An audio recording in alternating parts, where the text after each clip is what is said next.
Now, as videographers and cinematographers, we need computers that can keep up with our workflow. We need something that can go through any codec or any log profile that we throw at it. Now, I've been using the M1 Mac Mini for about 3 years, and while it did handle everything I throw at it, it was time for me to upgrade.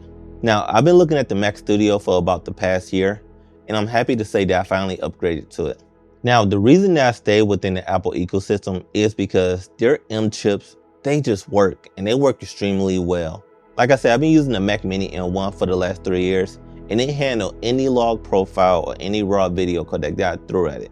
I mean, even H.265 codecs get cut through like butter. So with the Mac Studio, I got the base model because that was pretty much powerful for anything that I needed it for. So I got 32 gigs of RAM, a half terabyte, 30 cores, and I also have the M2 Max chip. On the back, we have 4 Thunderbolt 4 ports, 2 USB-A ports, a headphone jack, and an HDMI port.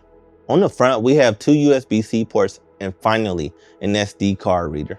Now before this, with my Mac Mini, I was using a USB-C hub, and while it did work, I honestly didn't like using it because it made my desk look more cluttered. But it was what I needed at the time because now that I'm using an LG C3 as my mastering monitor, I have more things to connect to my computer. I'm using a DAC Link 4K Mini, and I have to run that through an expansion bay, and I have to run that expansion bay with USB-C or Thunderbolt actually over to my computer. And with the Mac Mini only having 2 Thunderbolt 4 ports, I had to use the USB-C hub as my solution. So now that I have the Mac Studio, everything is more simplified, and I do have the extra ports where I can keep my desk clutter free.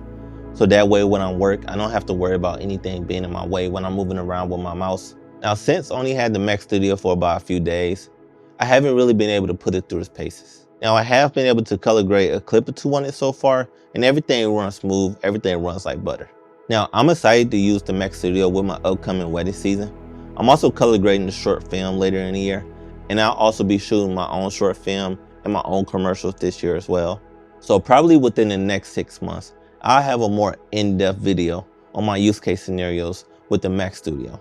But overall, and for now, I'm happy with my choice, especially with having 2 USB-C ports and an SD card reader on the front. Those, honestly, just help simplify my workflow. So if you guys didn't know, I actually started my own color grading course a while back, really just for beginners. As of right now, it's have 22 lessons. You can get it done within 2.5 hours. And there's a number inside that you can directly reach me if you need any help with the course or any help with your color grading. As of right now, the course price is $127.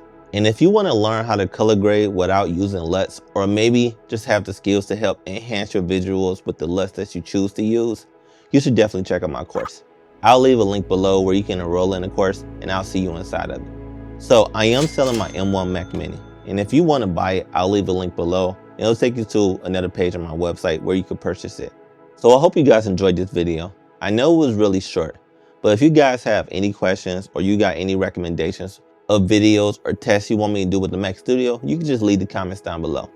I hope you have a good day, and I'll catch you in the next one. Peace.